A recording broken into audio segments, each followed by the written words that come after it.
Hi guys, and welcome back to the Female Fitness Podcast. I'm your host Danny, and today I'm recording from Spain. I have come out here. I've said come back out here because I have actually come back out here. I was here for a couple of weeks, then went back home for one of my clients' weddings, which was so wonderful. It was the most amazing day. I was so grateful to be there.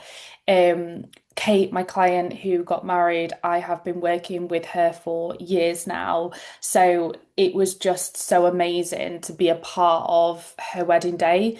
It was just the most beautiful day for the most stunning couple. And I know Kate so well. I know her literally inside out because we've been working together for years.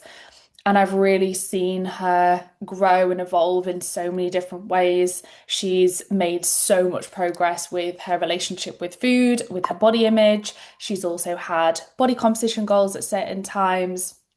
She has worked on her relationship with herself on the whole, her relationship with rest, learning to pull back when necessary. We've actually reduced her training frequency, and I've helped her wrap her head around that, and she's seen a lot of positives as a result of that because of the demands of her life as a paramedic and night shifts and all of this stuff. So she's just come so far. It's been so incredible to watch her grow in so many ways and progress in so many ways. And to be able to be a part of her special day was just amazing. So I came back for Kate's wedding. Then I have flown back out to Spain for one final week. I am working out here as normal. I have just kind of, and I'm going to touch on this in relation to today's podcast. I've kind of reduced my workload a little bit whilst I'm out here for this final week, just to really make the most of it and try and have a little bit of downtime. And that's going to tie into today's podcast topic. But it is so lovely to be out here.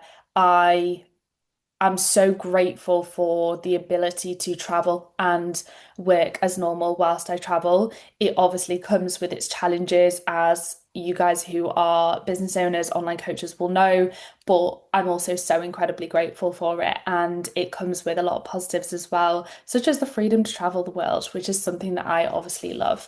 So out here in Spain, absolutely loving it, and it's just so lovely to get a little bit of sun, and to try and take a little bit more downtime than what I usually would. So today's podcast, I did an Instagram post the other day about my kind of recent experience with running and having to pull back in order to move forwards, and I thought it'd be really good to record a podcast on the subject, on the fact that sometimes, the best thing that you can possibly do is pull back in order to continue to move forwards. And the reason I wanted to talk about this today is because I know it's something that a lot of people struggle to accept, and it's something that a lot of people will know that sometimes it's the best thing you could possibly do to pull back in order to move forwards, but they'll struggle to actually accept that and implement it with themselves. Even if they're really good at telling their clients that's what they should do, it can be really difficult to implement it yourself. So I wanted to kind of give a recent personal example to hopefully help you grasp the concept and maybe be a little bit more willing to try and accept rest and implement it yourselves when it is necessary. And to why it's so important to grasp this concept if you wish to see long-term success yourself, why it's important for your clients to grasp this concept if you're a coach yourself, and help you understand that so that again you're maybe more willing to really work on your relationship with rest and see it as something that can be really productive through certain periods of time. And I'm going to give some different examples of where it might be appropriate, not just in training, but in different areas of our lives as well. So I'm going to use myself and some recent data that I've got from my running as an example, as a practical example, so that you can literally see like this is the impact it can have. But it is something that I have helped hundreds of clients with over the last 10 years of my coaching career come to terms with in order to help them finally achieve the long-term success that they've been searching for. And I think this is a really important point in relation to today's podcast, is that if you ignore your need for rest and if you always like push through regardless of how you feel, regardless of how things are going, you will get so far. Like you will see progress in the short term. But the reality is that over the long term, there will come a point where you get stuck if you don't wrap your head around the fact that rest is actually productive at certain times. Not always, but at certain times, it is the most productive thing you can do. And unless you wrap your head around that, like I said, you will see progress in the short term. So that can be quite confusing because it can kind of reinforce that, well, I am seeing progress if I just push through regardless of how I feel and regardless of like how I'm performing, how I'm recovering. If I push through, I still see progress in the short term. So that can be quite confusing because you might think, well, surely if I'm seeing progress as a result of that, that is something that I should do. And the thing is, you might see quite quick progress in the short term if you kind of pummel your way through and just kind of like grind harder, always train to failure, that kind of thing, you will see great progress in the short term, and that can be really confusing, but it will hold you back in the long term unless you learn to pull back when it is necessary. And this is an example of this. So, until around a month ago, my running was going so well. My performance was actually probably the best it has ever been in running. And that's even in comparison to a couple of years ago when my running was in a really good spot training for a half marathon. I even started to introduce some cycling, which I was really enjoying. And I think one of the best runs that I did to kind of finish that really productive block was I did my 10K. I hit a 10K PB. That was at Tatton. So I did a 10K, I think it was in like 46 minutes or something, which for me is really good. It was a PB. And then shortly after that, I think it was maybe a couple of weeks after that, I did a cycle, which was maybe 25K, and then went straight into a 16K run. So I actually did what you would call like a brick session, but we don't need to use like the technical language for that. But yeah, I did 25K on the bike straight into a 16K run. It felt amazing. And or it might have even been 17K, 16, 17K anyway. It was a long run. And the pace on the run was really good as well. It was like 5:33 or something like that. And I think the week prior to that, I did a 16K again at a really good pace that wasn't that far off my 10K pace. So my running was absolutely flying until about a month ago. And then I ran into some kind of personal life stress alongside having the accumulated physical stress that we all get from having progressed my running pretty significantly over the few months prior to that. And then I also traveled out to Spain. And I've spoken about this before on the podcast. Traveling is a stress on your body. And I find personally that I'm quite sensitive to stress coming from my background of competing in bodybuilding, putting my body under a lot of stress during that time, losing my periods, I find that I'm very sensitive to stress, whether that be psychological or physical. It takes its toll on my body. Sometimes when I go through high stress periods, I see irregularities in my menstrual cycle. Sometimes I will be like just late. Sometimes I'll miss a period. It's really frustrating, but it happens. So I know that stress takes its toll on me. And whenever we're progressing towards any training goal or any running goal, we always see accumulated stress. It's unavoidable and it's not bad stress, but it is there. And that's something we have to take into account. And then when you go through a lot of personal life stress alongside that, that stress, even if it's psychological, takes its toll on your physical recovery capabilities. So I had the accumulated physical stress of training. I had the physical stress of travel, and I had multiple psychological stresses. And so, because of that, now I can look back and know that objectively, my running really took a hit. It felt like I was dragging my legs through mud. They felt so heavy. I just felt like I had absolutely nothing left in me. And even after like a full rest day, my legs still felt really heavy. Even after multiple rest days, my legs still felt really heavy. So I knew that something just wasn't right. I didn't feel right in myself. And so what I decided to do was majorly pull back And I massively reduced my running volume and intensity, as well as my resistance training intensity, just pulled that right back as well. Um, and went for like a couple of very casual runs a week, if that, over the course of maybe a 2 week period. And then I took a complete week away from running when I went back to the UK. So literally like last week, took a complete week away from running. Then I came back out to Spain and I did a run yesterday. So I'm recording this on Friday the 6th. On the Thursday, the day after I flew out here, I did a run. It felt so good. It felt so easy at a pace which I'm really happy with. And in comparison, like the data comparison, along with like how easy it felt in comparison to how my legs felt like actual lead before I took a little bit of a break, is insane. And obviously they say you if you don't use it, you lose it, and that is obviously true to a certain extent. Like you have to train consistently if you want to progress with your goals, but there's also definitely a time and a place for pulling back in order to see more progress. And this is testament to that. This is proof of that.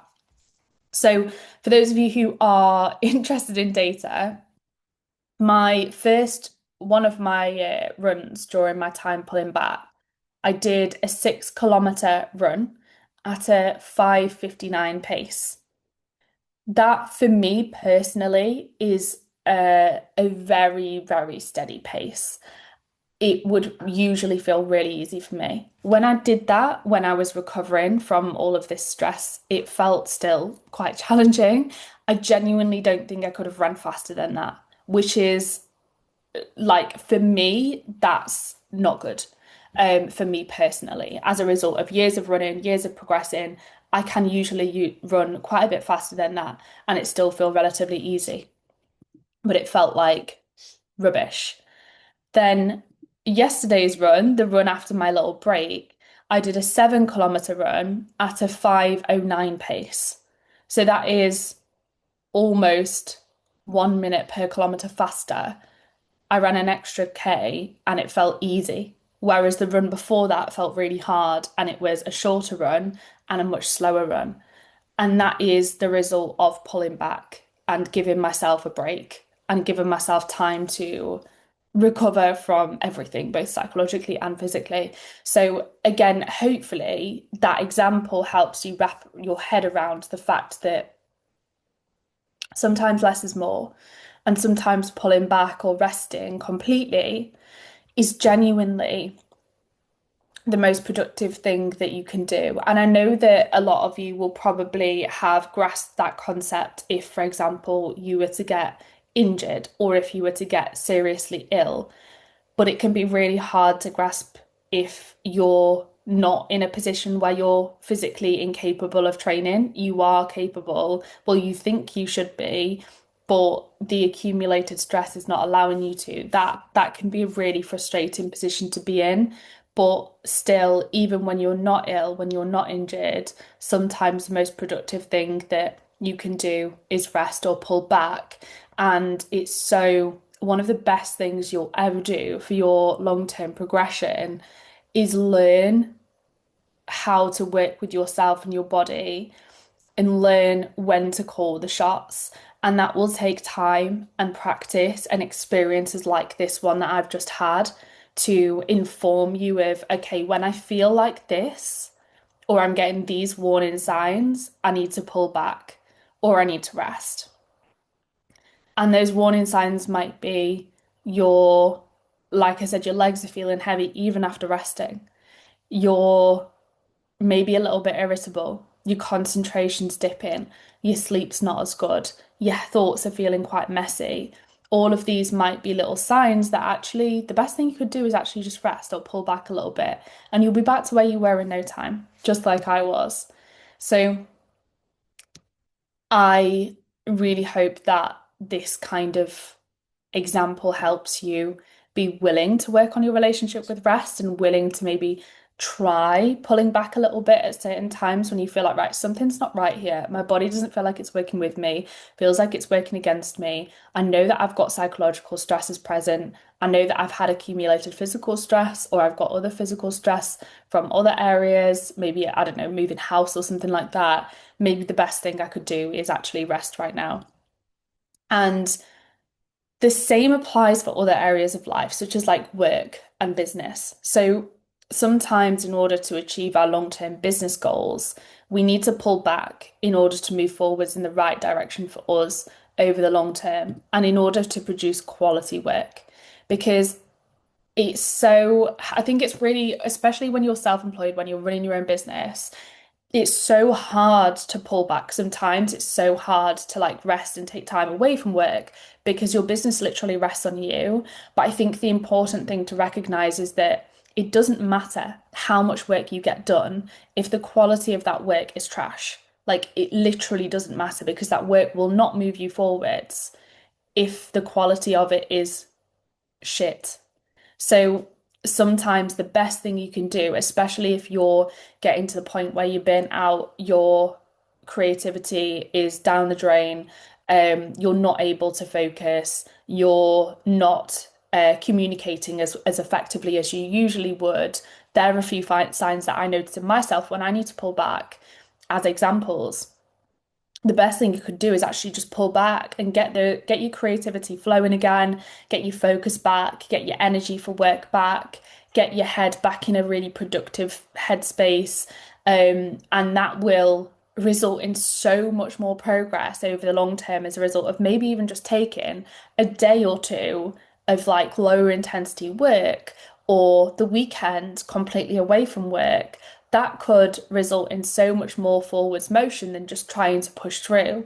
So hopefully sometimes you'll find that you might fit into the category of either struggling with this concept when it comes to your training or your work or your business or whatever area it may be, but hopefully seeing those examples in different areas helps you wrap your head around why it's so beneficial to pull back sometimes in the area that you specifically struggle with so that you can work on your relationship with that kind of context in mind and that example in mind of okay, I can grasp that when it comes to business, so maybe I need to apply that concept to my training, or vice versa. I can grasp that when it comes to training, maybe I need to apply that concept to my business and remember that. So hopefully this helps. And an example of me, with work, with the work side of things, is like I mentioned actually at the start of this podcast, is that me being in Spain right now, it's my last week, my final week here. And I have pulled back on the sort of like additional extras with work just to allow myself a little bit more downtime. And in August, I'll be taking a little bit of complete break as well from work when I go away with the family because I haven't actually had any sort of break um recently. I say recently since Christmas. So I obviously take some time away from work over the weekends. That's a kind of regular for me, but I've not had a proper intentional break other than that since Christmas. So I personally am being intentional with scheduling that in for August as a little bit of like a mid-year reset to get again my creativity in a really good spot. I know it will result in a better service for my clients. I know it will result in better quality work both in and on my business. And it can be so hard to implement, but I think sometimes the best thing you can do is like lean into the discomfort of trying it in a way that feels like a little bit of a stretch, but not too much of a stretch. So it could be to start with, if, for example, say you struggle with your relationship with rest on the training front, it could be that you challenge yourself one week to just a week where you're a little bit stressed to just take a little bit of an extra rest day. So push one of your training sessions to the side, just take an extra rest day, maybe do some more nourishing movement like, I don't know, yoga instead, and note how that makes you feel. Note the impacts of that. So, were there any negatives? If there wasn't, hopefully that's reassuring for you, other than maybe your head stressing about it, which we can ignore that for now because we know it's something you struggle with. But were there any actual negatives that came about as a result of that? And were there any positives? So, how did you feel? Did you have more time back for other areas of life? Did you feel a little bit more well rested the next day? Did you find it easier to wake up? Did you find that you had more headspace for other aspects of life? Like, try and take note of these things. And then, if you see that nothing bad happens, or in fact that there are positives that result from you taking that additional rest, it will become easier for you to take that rest as time goes on because you'll get more comfortable with it and you'll have proof for yourself that nothing bad happens if you take that rest or if you pull back a little bit on, say, intensity. So maybe it's just that, I don't know, you go through a training session and you pull back on intensity a little bit, see how that makes you feel for the rest of the day. Do you not feel like you've crashed as much? Do you feel like you have better energy levels? If so, oh my God, amazing. I've noticed positives from that. I have proof that it can be a good thing. Can I lean into that next time I feel like I need it? Sometimes that like proof is what we need, and leaning into the discomfort of doing the thing that doesn't feel comfortable to us can make it feel more comfortable over time and can be what we need to kind of wrap our heads around these concepts that we struggle with, or the things that we are resistant to. And usually the things that we are resistant to in a lot of circumstances are the things that we need to do. So that's an important thing to remember as well. But I hope this podcast has given you a bit of a nudge if that's something, if you struggle with your relationship with rest in whatever area of your life that may be. And if any of you have any questions after watching or listening to this, and if there are any areas in your life which you struggle with your relationship with rest, you're always more than welcome to drop me a direct message on Instagram, and I will always get back to you as soon as I can. My Instagram is Danny Bosworth. Message me on there rather than on the Female Fitness Podcast because I will get back to you much more quickly as I'm more active on there frequently. So yeah, please feel free to message me anytime. I promise I don't bite. You guys are never a bid, and it's always such a pleasure to hear from you. And I hope you will have a wonderful rest of your day.